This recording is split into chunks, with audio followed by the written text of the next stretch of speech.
wife, you know? If anybody knows me, they know I don't meet strangers. Like everywhere I'm at, I just end up sitting around talking to random people, whether it be some old white guy that probably has nothing that we can share together, or it's a young cat that like the Baltimore Ravens like me. However, I don't meet strangers, and when I'm around somebody, I have this ability from somewhere in the universe to just kind of love them where they are, and for the majority of the time, people love me. But what I found is that in life you'll have lotion is one thing you'll have in life. Now I had it since the civil rights movement, obviously, but we'll work on that. We'll work on that. So in life you'll have a whole lot of different levels of relationship, and it's important to be able to kind of pick apart all those relationships, because if you don't, you'll kind of jumble them all together and everybody ends up on the same level in your life. And to be honest, that's a dangerous thing to have. And the reason I say that is because I was not a stranger to anybody, and because I could walk around and I could talk to anybody that I met. When I met my wife, yeah, I loved her differently, but I didn't treat her differently, because in my mind, or my subliminal mind, that part of your mind that you don't really think about, that part that's just operating all the time, she was kind of another person in that relationship circle, you know? And eventually what started happening is that she started to kind of get quiet and kind of pull away from me, and I started saying, Liz, you know, what's the business? Like, did I do something wrong or whatever? And she said, Alex, you don't treat me like a wife. And I sat back and I said, what do you mean? You know, and she started kind of explaining to me. I'm like, you know, we sleep in the same bed and we live in the same house and we talk about everything. And she said, you do that with everybody. I was like, sleep in the bed with everybody, girl. She was like, no, not that part, but everything else, yes. I was kind of doing the same thing that I was doing with my friend relationships in my wife relationship, and I didn't realize it. And so I had to kind of take a step back in my life and start learning some stuff. And I went and I found me some real old 50-year married couples, 25-year married couples, 35-year married couples. There's a guy, y'all probably know the store, the name of the store is Fred's now, but it used to be Badur's. Because I don't know how I met this guy. He's a multi-millionaire, but his name is Paul Badur, and he's the one who started Fred's. And so I met this guy some kind of way. I think I was at the Orchard Church or something like that. And I was like, you know, just talking to him. Didn't know who he was or whatever. And he was just saying, you know, you ought to come and sit down with me, because I had just got married at that point. And I was at church by myself. So that was kind of weird to him. So he was like, you need to come and sit down and talk to me sometime. I said, well, cool, whatever. So he invited me to his house. I went over his house or whatever and got there and looking around like, what am I doing in this big old mansion or whatever. He sat me down at the table and we just got to talking back and forth.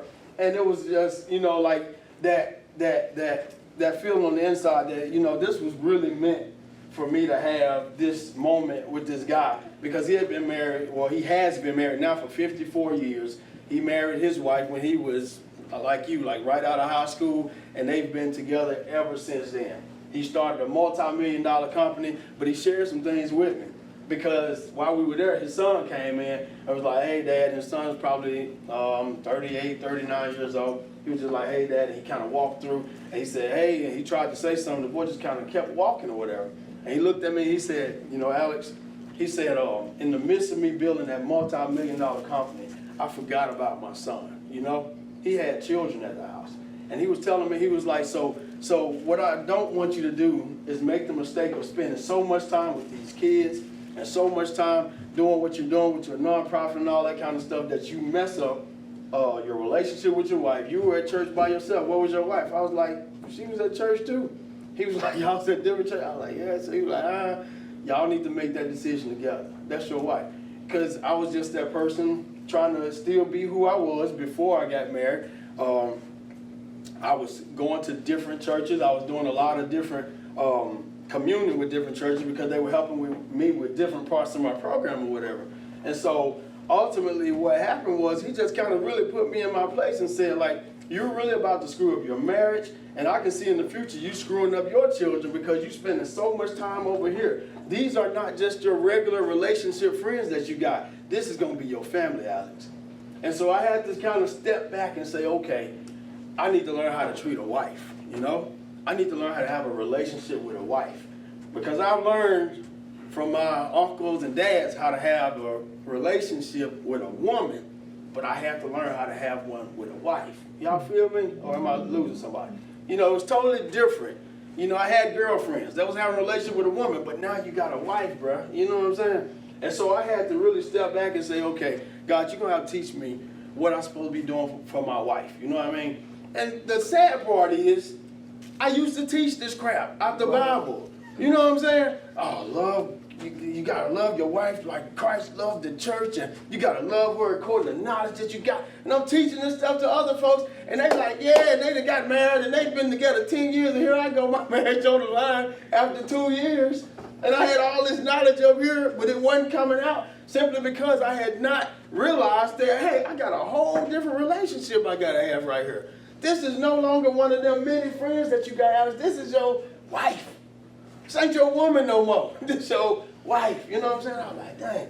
So as I was learning from Paul Badua, he was teaching me, and he was teaching me a whole lot about my organization and stuff like that, and how I need to get organized and quit being everything to everybody. Like, he was like, you're going to have to pull yourself out of some of that stuff. And that was the hardest thing, period. Because even pulling myself away from my friends, anybody that knows me knows that people just call me all day. I stick my little head things in my ear, and I'm just walking around the house. I'm laughing, I'm grinning. I done cleaned the whole house up. You know what I'm saying? But now my wife is there. I can't do that no more. You know what I'm saying? I can't just give all my time to all my friends and stuff like that. And I had to make her know that she was special. You know what I'm saying? But, you know, women kind of crazy though.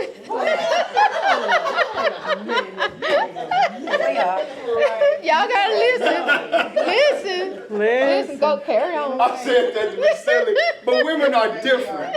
They're different. You know what I'm saying? They don't think like us, and I had to realize that. They don't think like a man. Because my thing was provide, make this money, make sure the bills paid, make sure the house is warm in the wintertime and cool in the summer. Make sure there's food in the refrigerator, make sure, and then we adopted 2 kids. But it was like so much going on. And I was like, just make sure you provide and do this. And the whole time I'm doing all that stuff, but a wife, she needs this thing called time. And it was kind of confusing because I was like, we have plenty of time. I come home and get straight into bed with you after I shower. That ain't time. I'm like, how is that not time? That's a whole 8 hours we sleep. That's a whole 8 hours we together. And she like, that is not time. And I'm like, oh my God. So like everything had to start just changing. I had to start saying, I got to go home at 5 o'clock so I could sit down and talk to my wife. Because she just wanted to talk.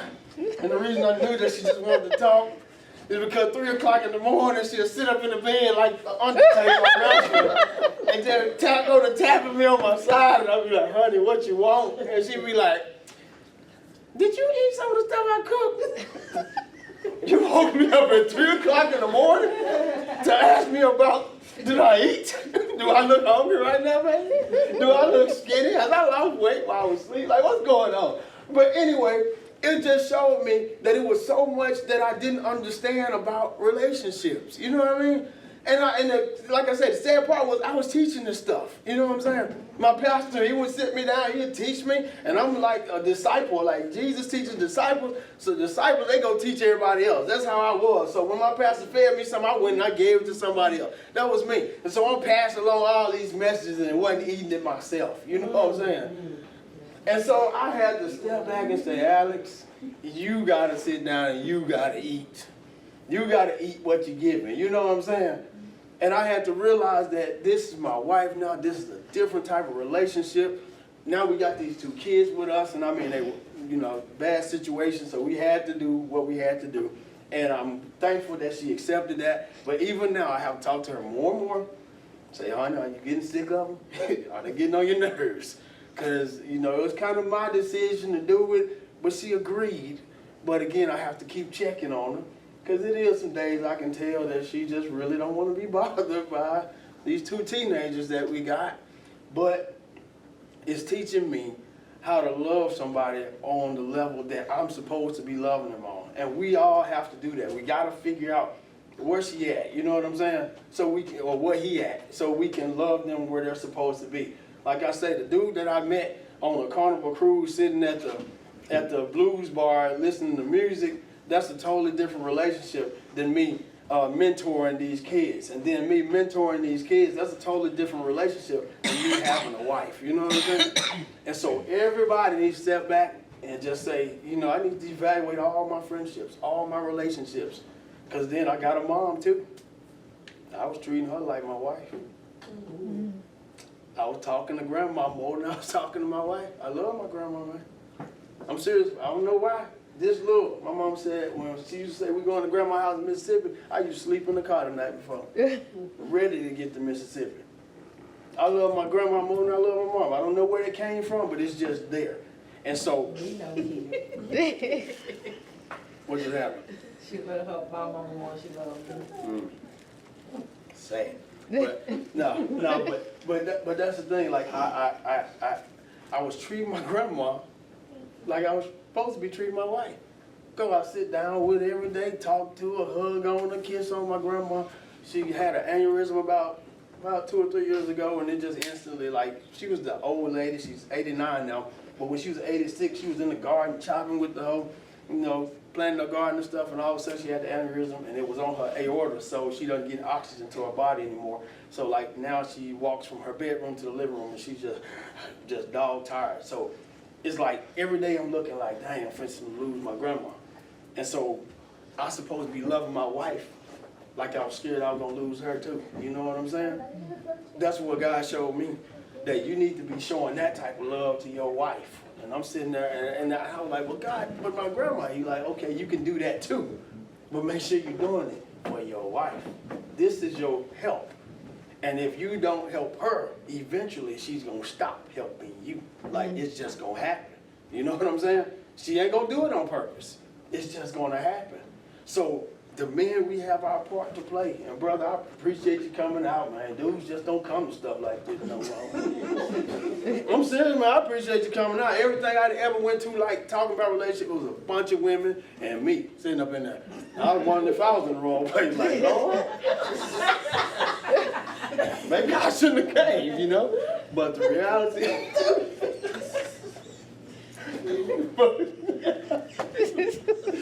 woo! So check it out. The reality of the situation. We gotta love each other in the place that we're supposed to be loved. Like, me and her don't know each other, but we had this thing, you know what I'm saying? And we might still go down to Stardust Lake one weekend while y'all ain't looking, you know what I'm saying?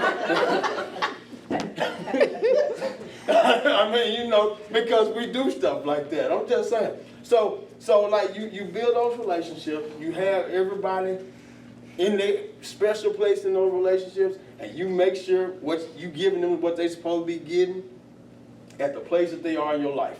And you make sure that you saying, God, what else am I supposed to be doing for those special ones? You know what I'm saying? Especially that marriage. Because that was the first institution of the church given by God, was marriage. He said, Adam, for this reason, you can leave your mama and daddy and cleave to her, stick to her, cling to her. You know what I'm saying? Yeah. And I know it don't happen much these days. But when it do the right thing. Don't be an Alex. God bless y'all. All righty, so now we have Miss Anjanette Curry. She will be speaking from a divorced lady's perspective that is dating again. Okay, she is a financial literacy and personal development coach in which she helps people mind their own business. Oh, okay. By providing, mind their own business. That's right. That's good. By providing workshops in financial literacy, credit repair, vision boards, and self-help empowerment. She is also currently employed with Itawamba Community College at the Early Childhood Academy as the Resource and Referral Associate. She has 5 children and 7 grandchildren. Her favorite book in the Bible is Proverbs, and she believes that aspiring to follow God's commandments and precepts will yield a happy and abundant life. Amen, sister. Come on up, Anjanette. Hey, everybody. everybody. I don't know if I can come behind that right there. I'm gonna try. So, I've been divorced since 2005. It took me a minute to date again because that kind of broke me. I was always wanted to be the perfect wife. I went to church. I raised the kids. I cooked. I cleaned. I prayed. I anointed my family. You know, I did everything that I thought I could do. And so sometimes, and I wanted to say this, sometimes we marry, but they don't marry us. And so sometimes the marriage is out of obligation instead of what God's putting together. So I think my marriage at that time was out of obligation because he wasn't there. I lost my husband way before we even got divorced. So that kind of broke me because in the Bible, God says when you're married, it's forever. So for me, I felt like I did something wrong. And I wanted to know what was it about me that couldn't hold my husband. You know, what was it something about the way I looked? Was it something about the way that I dressed? Was it something, you know, I was laying down to sex? Was it, you know, I wanted to know. So I got bitter. And during that stage, that bitterness stage, I couldn't even look at a man. Couldn't hold a conversation. Anytime a man would look at me in my eye or hold my head down, and I'll keep walking. Because I was hurt. And I couldn't understand me. I did everything right. What was it, God? I got mad at God. So I stopped going to church, moved out of town, left my family, and it was just me and my kids. I poured myself in my children because they was there. I received the love. Mama can't do nothing wrong. So through the years, after a while, you don't know what to say to a man, and you know, man walk up to you, throw game, and you looking at him like, what? You know, but he trying to initiate something, and I'm looking at him like, I don't get it, you know. So there were several guys trying to talk to me. We developed friendships, but I never attached. I couldn't attach because I felt like if I attach myself to a man, I'm gonna break again, or he's gonna find something in me that he's not gonna like, or you know, I won't be this perfect woman. So after a while, you know, I had to go to God. And I broke down one night because I was hurt and I wanted to be in a relationship, but I just didn't know how to start. I didn't know, I wanted the right guy. I didn't want just anybody coming to me, and I didn't want to date just anybody because I had kids. I had 2 girls, so I wanted to be respected, and I wanted my girls to be respected, and I didn't want to be in a relationship where I couldn't trust a man with my girls. So I went to God and I prayed, and I asked, you know, I did my vision board, and I created this man that I wanted to have, and, you know, wrote my list down. Y'all know about the list, you probably know, but we got a list. Amen. I wrote my list, you know, and so the man came.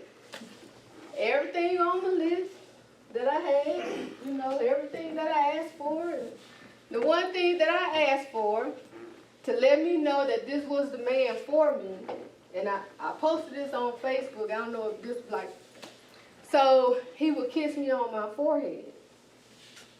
So the guy that I met,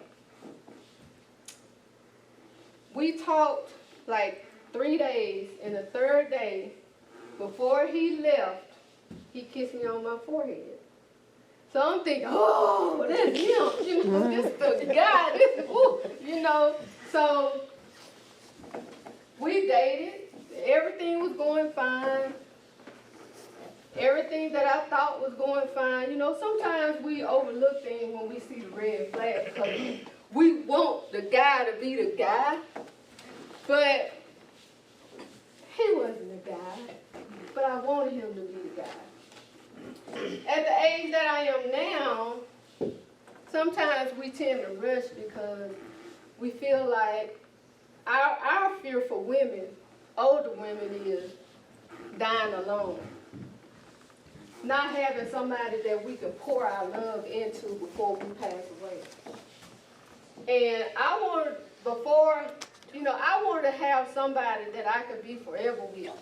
The 54 years or the 20 years, or somebody I could talk to my daughters about, and so they could see what that man really is supposed to be to them. Because when I was growing up, truth be honest, I never had that. My parents died when I was 9.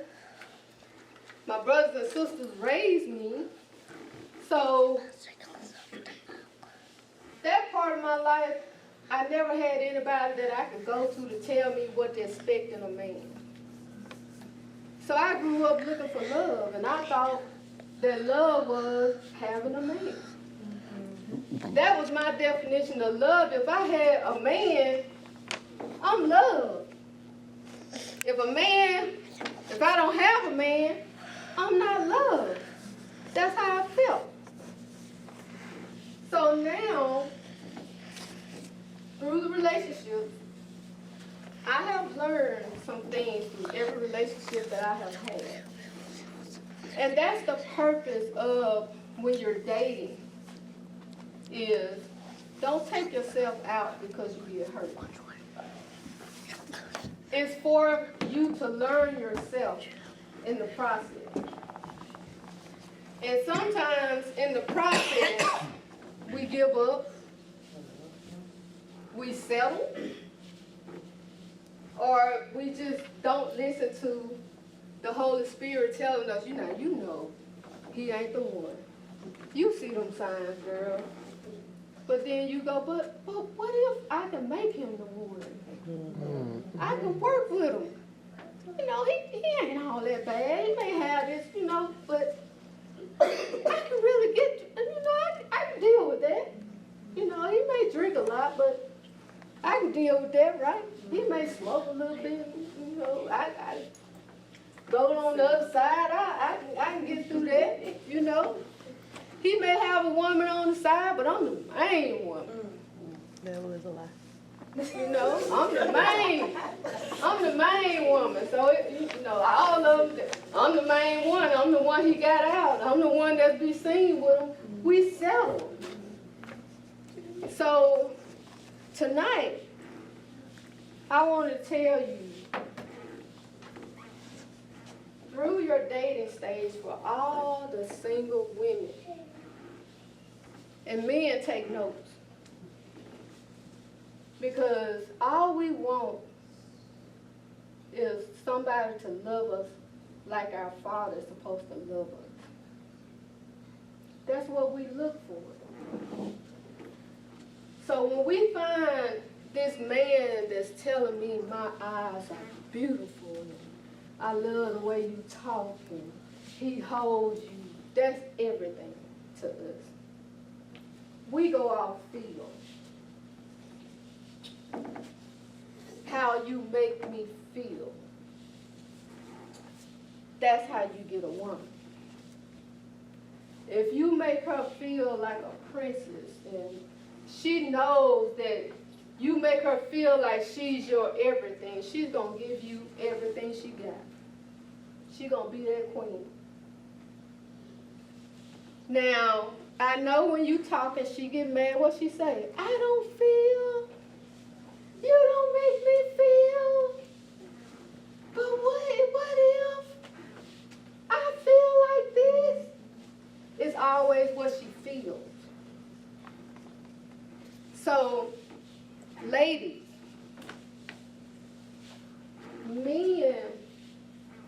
gonna work on it. Even though we want them to. We want them to feel like we want to feel. When we get mad at them, I just want to feel what I'm going through, right? You right, huh? I want him to feel what I feel. I'm going to hurt him to the core. Yep. You go walk out with another man, Trying to make yeah, you jealous. that hurt, don't it? That hurt, don't it? Don't bother. He like, what is she doing? It's stupid. Right. But you thinking you hurting them. All you doing is pushing them away. Men don't go by feelings. What did he say? I was taking care of the house. I paid the bill. That's his love language. Our love language is make us feel. So tonight, again, my favorite verse, Proverbs 31. The last couple months, I've been trying to find what that Proverbs 31 woman was. I wanted to know. Because you hear people talk about that verse all the time. That's the perfect woman. That's the woman you're supposed to be. You know, so I wanted to research that Proverbs 31 woman, what was so important about her. Even though she was married, as a single woman, we aspire to be that Proverbs 31 woman so we can get married. We wanted to be the perfect wife. We want to be it. We want to be that woman that no other woman can touch. When we walk, they pay attention. That's so-and-so wife. That's who we want to be. So, out of my research, I wrote a couple notes. And I wanted to share these with you guys, and hopefully it'll help some of the single women today that are struggling with why I can't find that guy. Why I can't find that one. What is it? Because I know I'm not the only one in here that feels like that. You sure ain't. You not. So, Yeah. after I prayed about this, y'all. I got to deviate a little bit. Because yesterday I came home, I was upset. I got to tell y'all this. I was upset because last couple weeks I've been fighting with this. I had a dental procedure. I got 2 crowns. He opened up the crown, went too far. I had to get a root canal. After I got the root canal, I got TMJ. Now I can barely open my mouth. I have to force my mouth to eat. So yesterday they served Thanksgiving dinner and they had dressing and all that stuff. Chicken, all that food. I couldn't eat most of it. I got upset. I got upset because I wanted to enjoy myself. And when I got home, I broke down and started crying.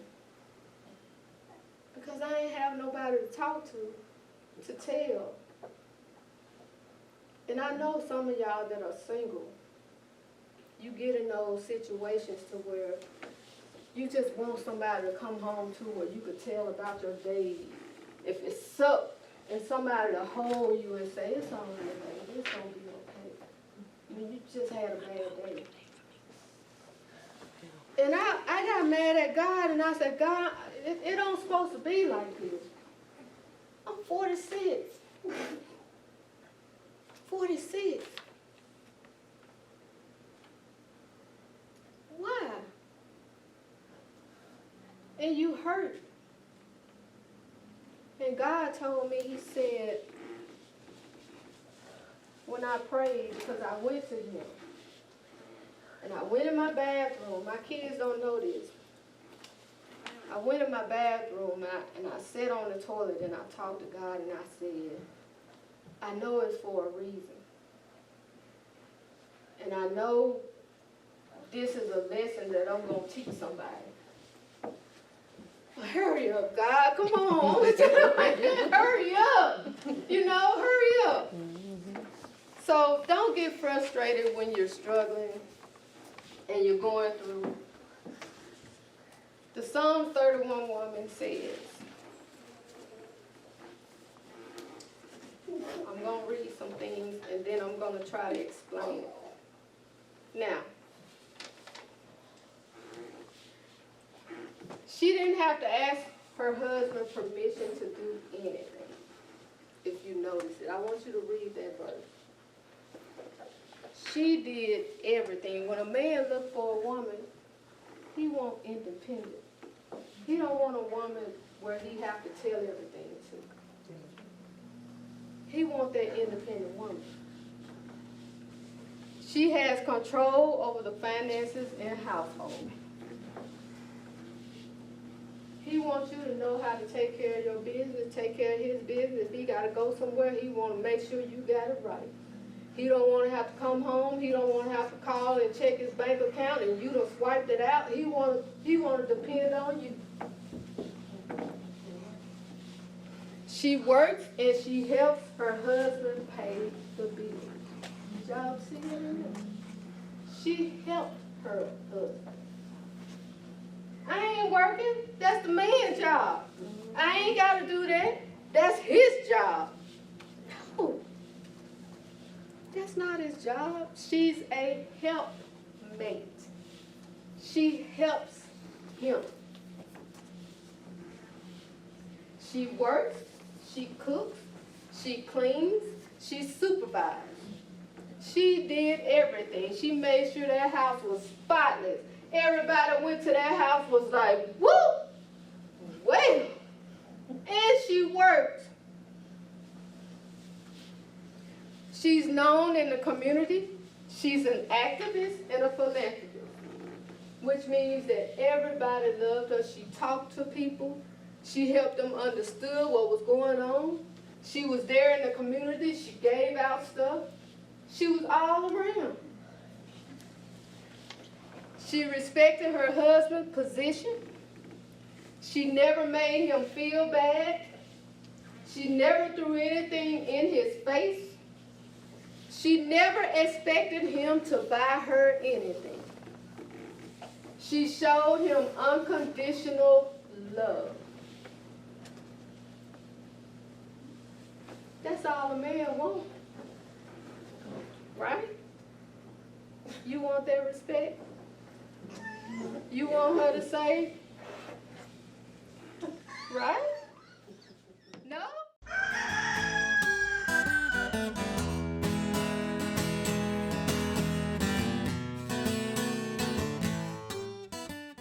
Hello, my name is Marta Boland, and I am the Director of Latino Ministry here in Union County for the United Methodist Church.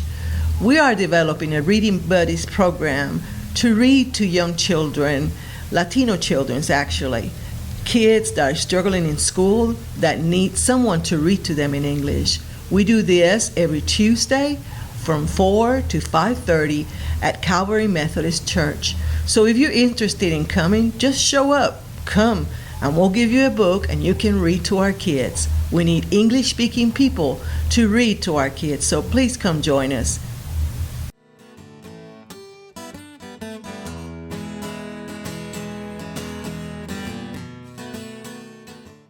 Hola, mi nombre es Marta Sobrino Boland. Soy la directora del Ministerio Latino aquí en el pueblo de New Albany. Me interesa mucho que compartas con nosotros, que vengas a compartir, a hablarnos, a decirnos tus inquietudes y más que nada a estudiar la palabra de Dios. Sobre todo los martes nos reunimos en la mañana a tomar café y a hablar sobre su palabra. Ven, contáctame y vamos a disfrutar juntas, a conocer la palabra de Dios. Gracias.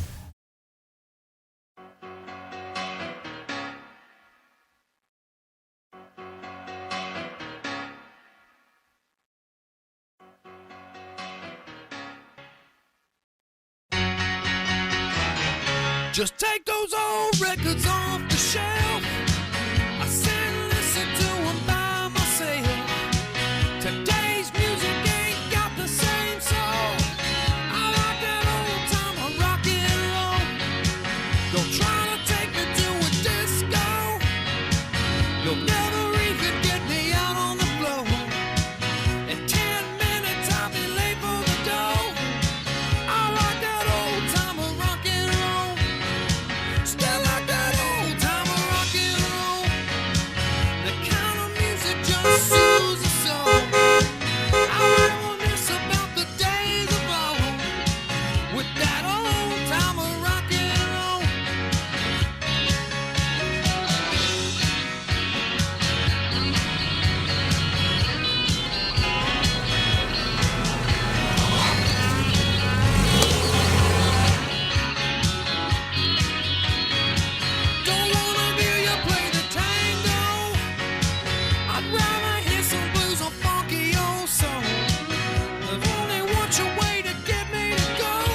What's up, Maggie? Hey Tucker, you got a ton of paperwork that you let pile up over here. Dang, my bad. No, you're fine. Let me go get it. Well, somewhere in our budget, we're gonna have to find more money for a brand new solar array. Oh, hey Tucker. How's it going? What brings you to our office today? Filling out some paperwork. All right, you get to it. All right, thank you. See you later. We got a car tag renewal. We got a bunch of general forms that you've let get behind. That's all we got. Gotta have it done today. All right. All right, Maggie. Oh, my bad. All right, see you later. All right. Bye, Tucker. Huh? What's this?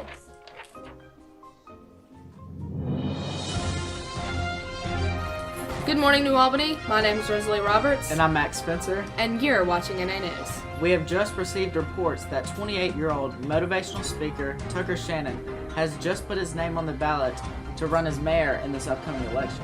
This is surprising due to the fact that he's running against the very capable John McGregor Davis, who has held this position for the past 4 years. And we will continue to keep you updated on this current political situation. Thank you for watching and tune in next time.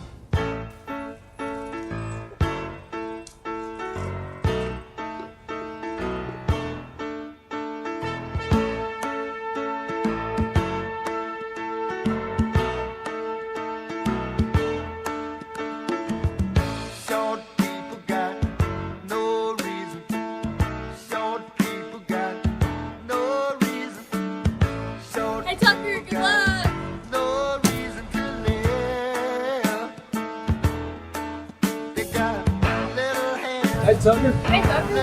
Hey, how's it going? Look.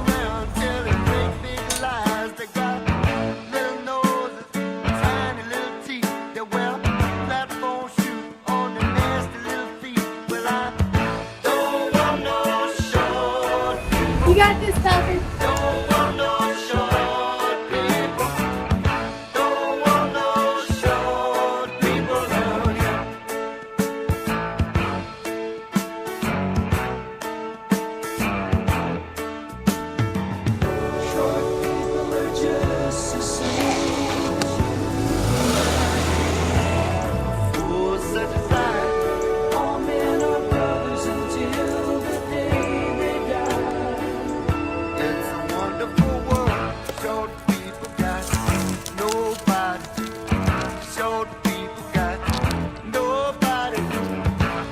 Mayor. Me? All right.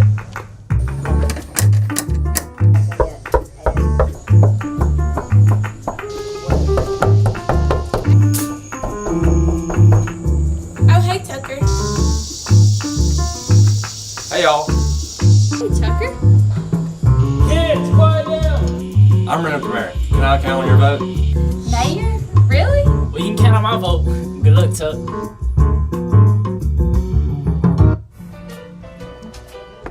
Tucker! What's up? Hold on. Hold on. It's me. It's on the tip of my tongue. It's Cecil? Cecilia. Cecilia, how's Hello. it going? Pretty good, Tucker. Pretty good. Mind if I sit down? Go ahead. Thanks, man. Ooh, how's it been? How's it been? Pretty good. I noticed you're running for mayor. Alright, I am. How's that going? How's it going? So, top 2030 for mayor. That's great. That's awesome. I've been watching you. Really, really? Yeah, I've been keeping up with you. And I just think the thing that's missing from your campaign is some leadership. Really? Yes, really. And I think that I'm the one to do it. I think I need to be your campaign manager. I think that's a great idea. I think so too.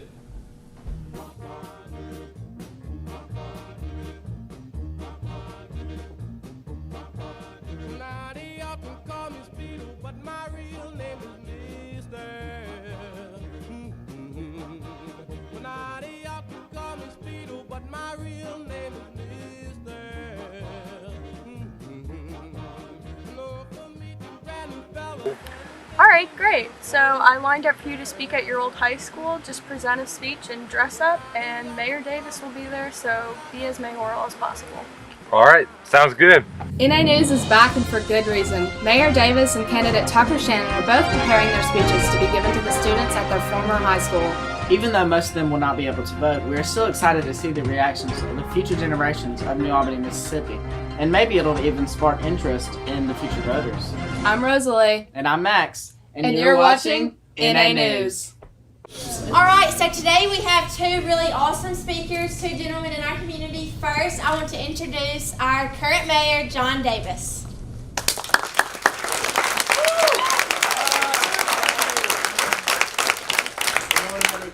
My name is John Davis. I graduated from here 10 years ago. I'm so happy Tucker's running for mayor, aren't you? Yeah, so happy. Remember how he was in high school? Yeah, remember how John was? Yeah, not so mayoral.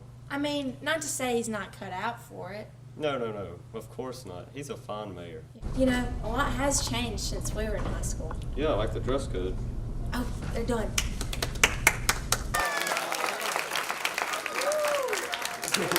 Thank you, John Davis, for coming to speak. Next, I want to introduce one of my best friends from high school. He graduated with me in 2020. The next mayor candidate, Tucker Shannon.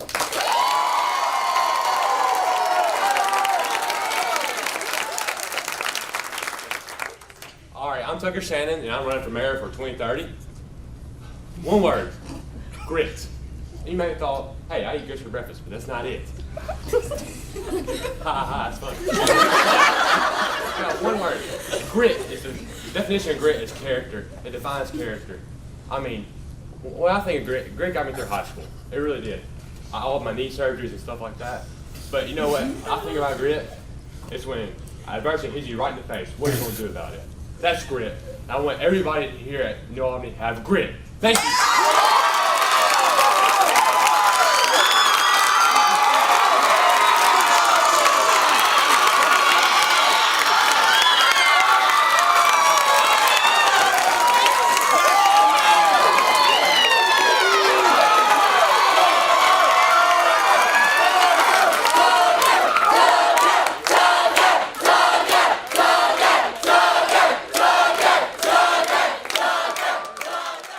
Can I get you two great guys to come back out here?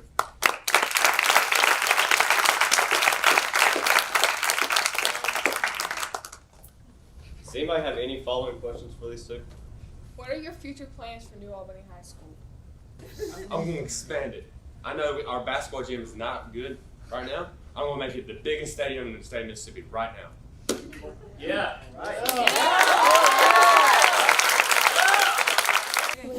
If it were up to me, I'd pour more money into our STEM programs and our math department to buy us new calculators.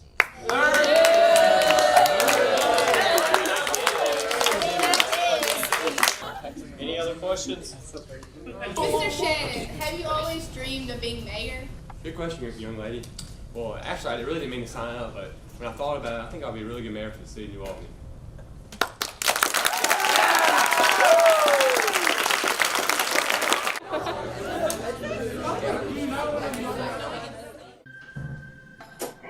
That went absolutely terrible. I don't think it was that.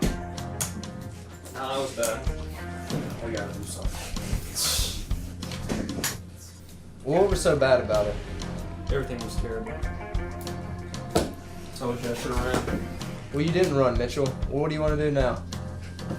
You know, I don't know. What are we even doing in here? What does this campaign even matter?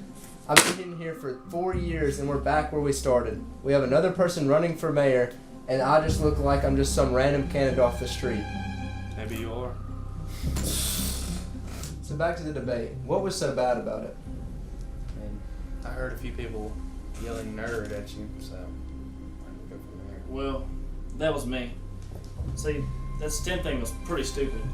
Right now, I mean, you only have the STEM people behind you.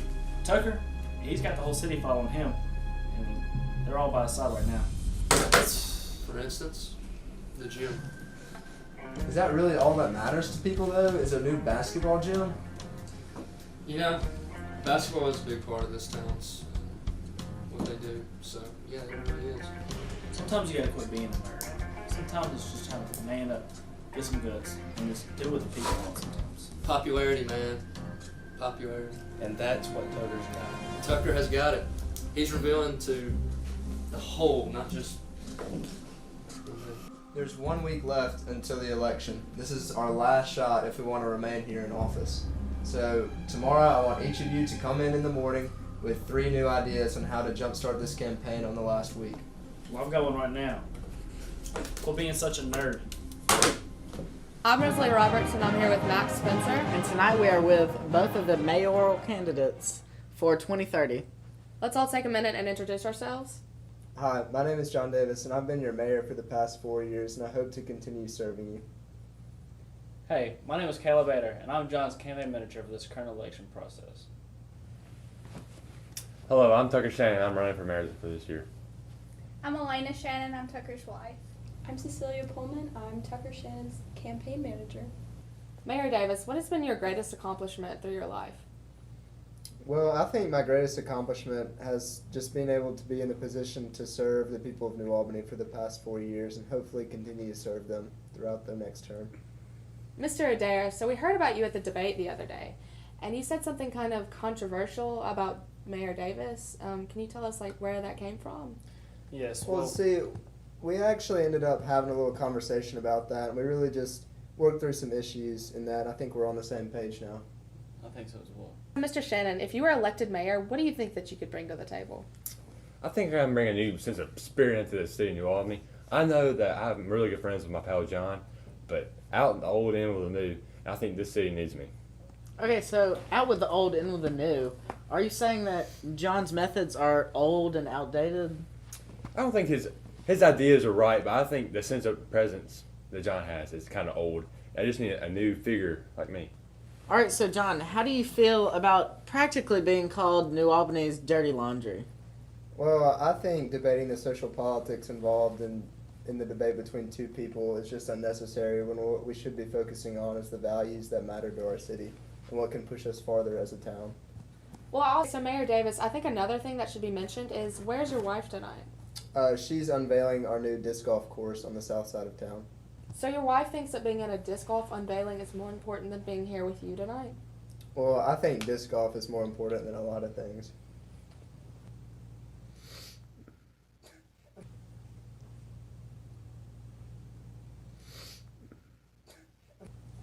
Well, see, disc golf isn't the only thing that John is worried about. He loves those nerdy programs like STEM. He has a true love for science and gamma rays and whatever you call it. There it is again, Mr. Adair. You keep calling out Mayor Davis and calling him nerdy. This is uncalled for, don't you think? You're his campaign manager. Why do you keep doing that? Well, you see, first off, it's Adair, all right, Mr. Adair. Mr. Adair. And second off, me and John have a true friendship going on. Some of the things that he loves, I might not love the same, but I'll be behind him the whole way. Okay, so Mr. Shannon, how is the connection between you and your campaign manager? Well, you see, me and Cecilia are homies, and I'll never call her anything bad, but vice versa. I think that's absolutely great. Y'all have such a great connection under Mr. Adair and Mayor Davis. Let me ask one question. How did you and Cecilia meet exactly? Well, me and Cecilia have been friends since grade school, and then a couple weeks ago when I just started out the campaign, she came up and said, "Hey, I think I'll be a great campaign manager." And me and my lovely wife were like, "Hey, that's a great idea." And that's how our friendship bonded again. Cecilia, what made you just go up and ask to be his campaign manager? Was it like a calling or something like that? I'd say it was more spiritual than anything. Me and Tucker have always had this bond that I can't even describe sometimes, and I'm really glad it's stuck through this amount of years. How did you and Mayor Davis meet?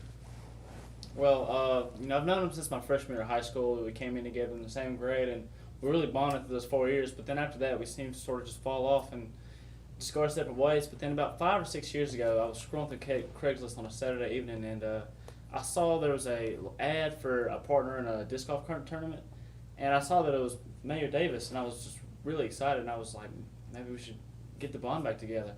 And then that's how we all just started it back off again. So at the high school, you brought up making a gym for the people. Can you give me your thoughts on that? Well, we're building a gym. We're not making it out of Play-Doh.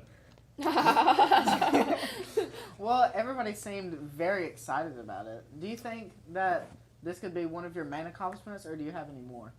I think it would be a big accomplishment for me because I know that sports is a big part of New Albany. I know that women's and men's basketball team do great in that gym.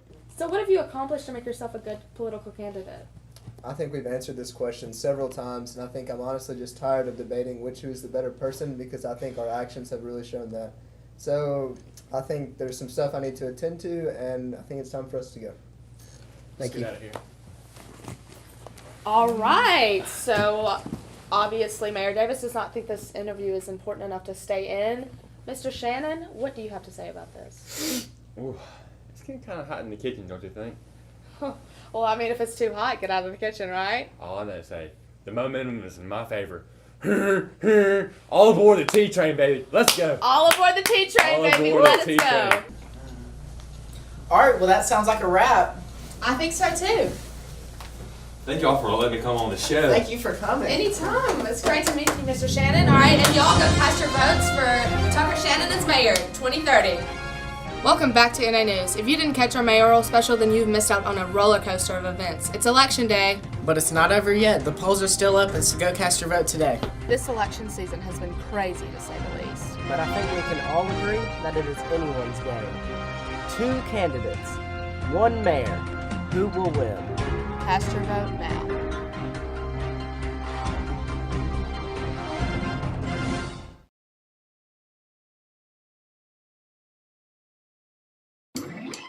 Come on, y'all. And I saw her face. Ha ha. Now I'm a believer. Why not find out what's popular in this town? That was looking good. No, that was good. That was good. I love it. It's a hand motion. We got you. Well, no, because we don't want him to say that. Chucky said adultery.